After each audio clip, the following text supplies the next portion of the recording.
کہ ہر تقدیر سے پہلے خدا بندے سے خود پوچھے بتا تیری رضا کیا ہے. عشق کے راستے پر نکلو گے تو قربانیاں دینی ہوگی. قربانیاں صبح کو سوتے سوتے قربانیاں نہیں دی جاتی. یہ عاشق نہیں ہر کوئی مست میں تن آسانی ہے.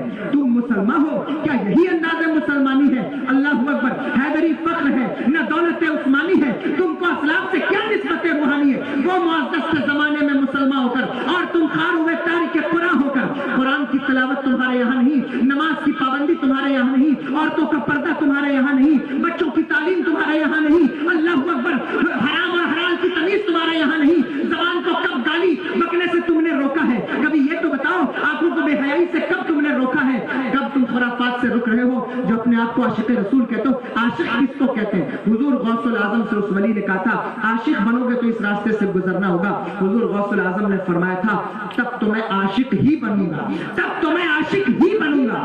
غوث الاعظم کا مہینہ آ رہا ہے, کرامتیں بیان کی جائیں گی. میں چونکہ وسیلے پر بات کر رہا تھا ولیوں پر, تو یہ بات کیسے ہو سکتا ہے کہ ولی کو بیان کیا جائے اور جو ہے وہ غوث الاعظم کو نہ بیان کیا جائے؟ ولایت جس کے در سے تقسیم ہو رہی ہے اس کو نہ بیان کیا جائے؟ اللہ اکبر.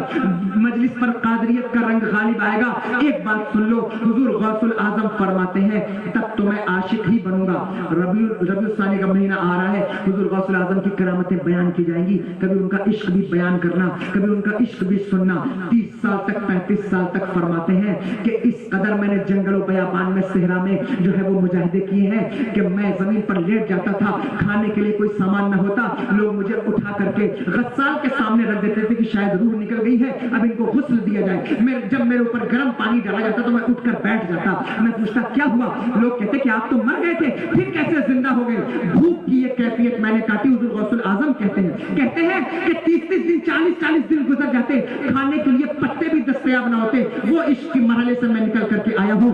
تم نے نہیں پڑھا حضور غوث الاعظم کی تاریخ کو؟ کرامتیں بیان کرنا آسان ہے اور ان کے نام پر بریانی کھانا آسان ہے اور ان کے نام پر نکتہ چینی کرنا بھی آسان ہے, لیکن اللہ اکبر ان کا مقام عشق کبھی دیکھنا ہو تو پلٹ کر ان کی تاریخ دیکھو کہ بغداد کی سرزمین پر دوران طالب علمی میرے آقا حضور غوث الاعظم کبھی دجلہ کے کنارے, کبھی کھنڈرات میں, محلات میں کس طریقے سے آپ نے جو ہے وہ فاقے کاٹے ہیں اور کس مصیبتوں سے نکل کر اللہ اکبر اس کنڈیشن سے گزارا گیا.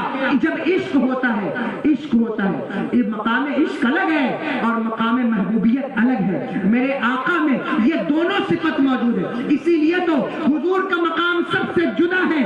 حضور عاشق بھی ہے اور حضور محبوب بھی ہے. مقام عشق یہ ہے کہ طائف میں اللہ اکبر پتھر چلائے جاتے ہیں تو قدم لہو لہان ہو جاتے ہیں, احد میں دندان مبارک شہید ہو جاتے ہیں, پیٹ پر پتھر باندھے جاتے ہیں. یہ مقام عشق ہے. اور مقام محبوبیت کیا ہے؟ اللہ اکبر. قصر دنا تک کس کی رسائی, جاتے یہ ہیں آتے یہ ہیں, انا آتینا کل کوثر, ساری کثرت پاتے یہ ہیں. اللہ اکبر. مقام محبوبیت الگ ہے اور مقام عشق الگ ہے. اگر عاشق کہتے ہو اپنے آپ کو تو عاشقوں کی صفت بھی جان لو. عاشق قربانی پیش کرتا ہے. تم کو گھر نہیں چھوڑنا ہے, جائیداد نہیں چھوڑنی ہے, مال نہیں چھوڑنا ہے, بس گناہ چھوڑ دو, گناہ چھوڑ دو, گناہ کو ترک کر دو. حضور کا وسیلہ لو, خدا کی قسم کامیاب ہو جاؤ, خدا کی قسم کامیاب ہو جاؤ گے. یہ میں نے جو بات کرنی تھی کر دی. اللہ تبارک و تعالیٰ تمہیں عمل کی توفیق دے. حضور کا عشق کہہ کر ایک بات بھی اگر تم نہ چھوڑ سکے ہو حضور کے لیے, ساری آسائش, ساری آرائش, کسی چیز پر تم جو ہے وہ تیار نہیں ہو کہ ہم یہ چیز تر, اگر تم سچے عاشق ہو, سچا عاشق حضور کے لیے قربانیاں پیش کرتا ہے. تم نے نہیں دیکھا کسی کا گھر بن رہا تھا, حضور تشریف لائے تو دیکھ کر کے حضور نے ناگواری کے آثار چہرے پر آئے تو اللہ اکبر انہوں نے پھاڑا لیا اور گھر کو زمین سے ملا دیا. حضور دوبارہ تشریف لائے, پوچھا یہاں گھر ہوتا تھا, کہا حضور آپ کو پسند نہیں تھا, میں نے خاک میں ملا دیا. کسی نے ہاتھ بڑھایا مصافہ کے لیے, ہاتھ میں سونے کی انگوٹھی تھی, حضور نے رخ انور پھیر لیا تو انہوں نے انگوٹھی کو اتار کے پھینک دیا اور حضور سے مصافہ کیا. جب چلنے لگے کسی نے کہا انگوٹھی تو اٹھا لو, تم نے پہننا گھر میں کسی عورت کو دے دینا. کہا نہیں, جس کو نبی کی بارگاہ میں پھینک دیا ہو پھر میں اسے دوبارہ نہیں اٹھاؤں گا. عاشق کون ہوتا ہے؟ عاشق وہ ہوتا ہے جو عشق میں قربانیاں دیتا ہے. قربانی دینے کا جذبہ پیدا کرو. تمہیں گھر نہیں چھوڑنا ہے, محل نہیں توڑنا ہے, تمہیں گناہ چھوڑنے ہیں.